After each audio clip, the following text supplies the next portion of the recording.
अस्सलाम वालेकुम जी, मैं तुहाडा अपना अवैस घुमन सियालकोटी। अज 3 मार्च सन 2023 ते दिन जुम्मतुल मुबारक दा बड़ी बैड न्यूज़ दे नाल बड़ी परेशानी वाली खबर दे नाल तुहाडी खिदमत विच हाज़र हाँ। यकीनन गल सुन के तुहानूं भी दुख लगेगा।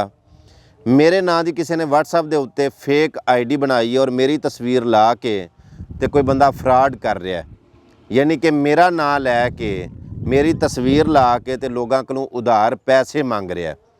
अज सवेरे 10:30 वजे मैनू किसी अननोन नंबर के उत्तों मैसेज आया कि अवैस घुमन साहब ने। मैं जी बिल्कुल यह नंबर जिहड़ा तुहाडा 0347 780 82 88 वाला यही नंबर तुहाडा फेसबुक के उत्ते अपलोड है, चैनल के उत्ते अपलोड है, वीडियोज़ के उत्ते एडिट है।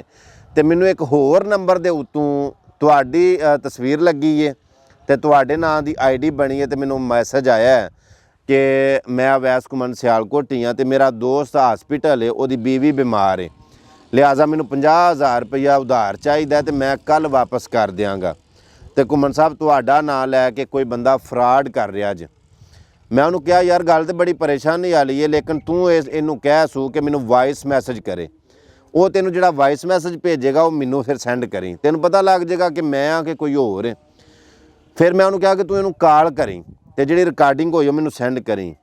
चलो उन्हें वॉइस मैसेज नूं कहा तो कहता वो सेंड नहीं कर रहा। फिर ये कहता कि कॉल की तो उन्हें रिसीव नहीं की। मैं क्या उन्होंने कहा वो अपना शनाख्ती कार्ड सेंड करे। उन्हें कहा उन्हें कोई ननकाना साहब वाली साइड का ना शनाख्ती कार्ड भेज दिता कि ए मेरा कार्ड। मैं तो है सियालकोट दा। चलो गल सुन के बड़ी परेशानी हुई तो थोड़ी देर बाद मेरे बहनोई ने मैनू मैसेज कर दिता अस्सलाम वालेकुम। मैं वालेकुम सलाम, ये सुनाओ भाई घर बार सब खैर है? मैं जी अल्लाह पाक दा बड़ा शुक्र, तुसीं सुनाओ भाई। वो आखन लगे अल्लाह दा बड़ा सारा आसान है तो यह की हो रहा। वो मैनू बड़ी परेशानी हुई वेख के। वो आखन लगे कि तुहाडे नां दे उत्तों कोई बंदा फेक ID बना के ते लोकां कोलों उधार पैसे मंग रहा। चलो मैं क्या भी इस टॉपिक के उत्ते गुफ्तगू करने आ।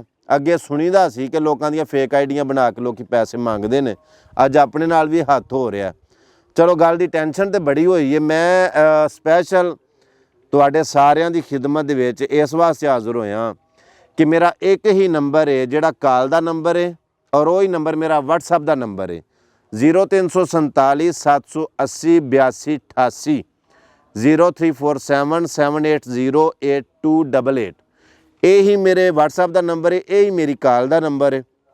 अगर कोई बंदा मेरे इस नंबर तो अलावा तुहानू मैसेज करे, तुहानू मतलब पैसों लू आखे या कोई भी काम आखे तो समझियो वो फेक ID होएगी, वो कोई नौसरबाज फ्राडिया होएगा, वो मैं नहीं होवांगा।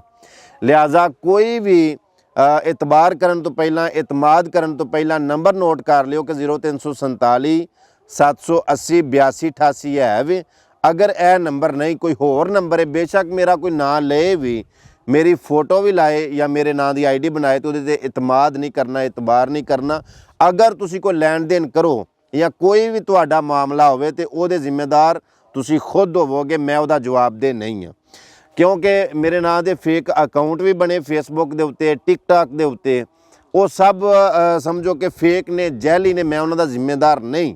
अगर मैं किसी दे नाल कोई किसी किस्म का भी मैनू कोई काम होवे या लैन देन होवे या कोई भी बात होवे तो मैं अपने नंबर तो अपने 0347 780 82 88 वाले WhatsApp तो खुद उहदे नाल गल करांगा और मैं अपने ना ओहदी जिहड़ी है ना जो भी गल है मैं शेयर करांगा। होर किसी नंबर का मैं जवाबदेह नहीं।